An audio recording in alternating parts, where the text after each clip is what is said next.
Okay, so I just want to make sure we hit all the important points in section 2.1 here with vectors. So we've seen that two vectors are considered the same if they have the same direction and the same length. So PQ and RS would be considered equivalent vectors, and we could also, write it as vector A, with a little a and a little b. If we bold them, that in text, that means they're vectors. And when we see them handwritten, we usually see them with a little arrow over them. We can sum two vectors. Here's an example using a parallelogram. If we put the tails together and form a parallelogram, then the vector that goes from the common tail up to the other corner of the parallelogram, making a diagonal, that's the sum. And we saw that adding these guys is commutative, right? Because this order doesn't really matter. We're doing A plus B or B plus A, we come out to the same thing. There's an associativity law here. Let's see.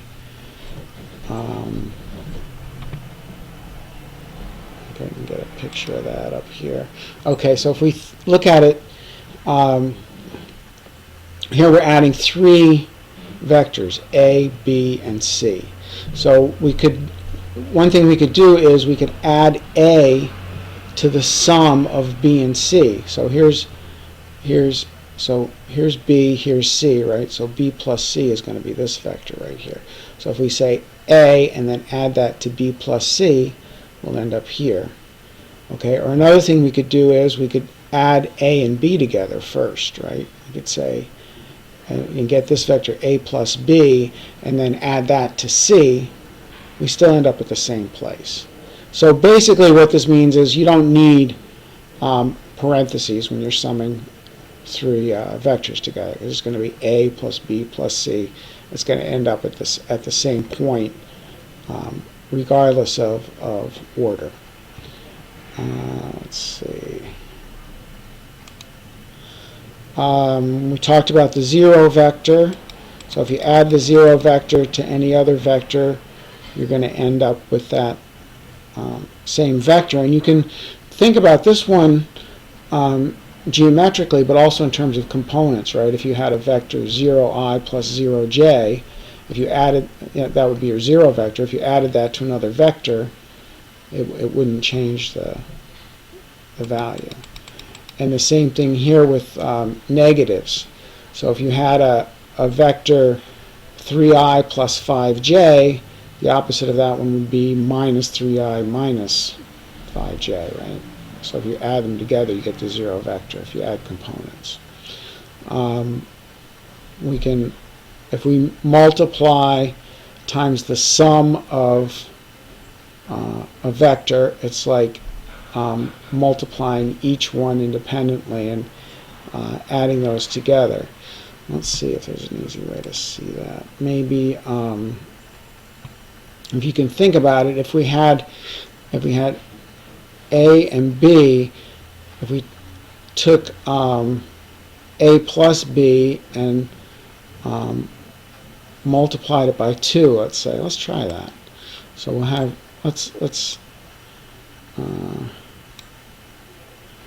here's A plus B, right? Let's say we wanted to add 2A plus 2B. So we would do like this, right? That's going to be 2A, right? And that's 2B. And let's see if this will let me make a copy of this. Maybe. Alright, so then if we do this, oops, made it too high. I think you can see that that's going to be, actually let me do it as a triangle thing if I can fit it on the screen here. So 2a plus 2b,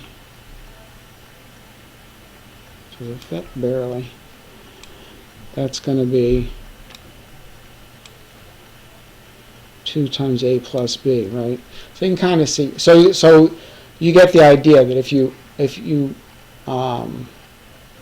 so 2a plus 2b is going to be, or 2 times the quantity a plus b is the same as 2a plus 2b. So it's kind of like distributive law, right? The scalar multiplication distributes.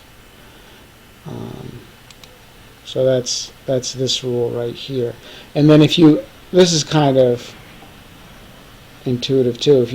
If you add together two scalars, c plus k, and multiply them by u, it's the same as c times u plus k times u.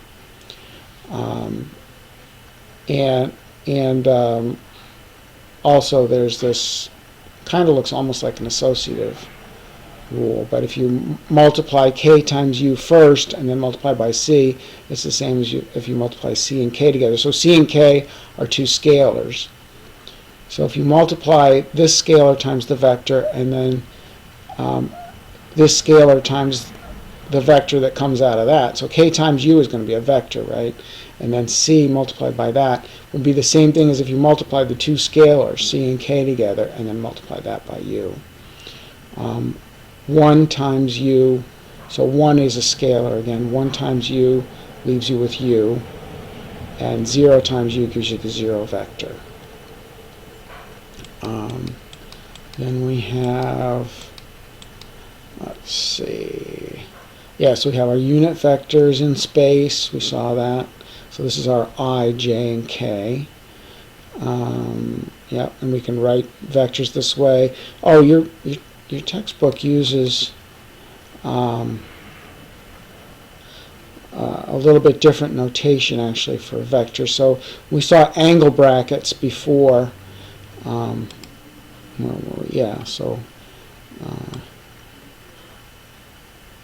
like this, angle brackets, A1, A2, A3. Here the author uses square brackets or even parentheses, which is weird because that's really like usually denotes a point in space, right? But okay, so that's what he uses for vectors, and we called x, y, z. We talked about components of the vector. He says also they might refer to them as elements of a vector. The possibility of writing a vector as a sequence. Okay. Oh, okay, yeah. This is a reference to the vector class in Java. Remember, we said this really doesn't have to do with vectors, but basically what he's saying here is that because vectors can be written as a sequence, and we can go into however many dimensions we want. We don't have to stop at 3 dimensions. So this could be, have any number of elements in it. So that's kind of what led to the idea of, sequences in general, or collections of elements in general being called vectors in Java. But like I said, vectors are, the vector class in Java is deprecated, so we're going to try and steer away from that. But so yeah, it looks like we are up to speed with section 2.1.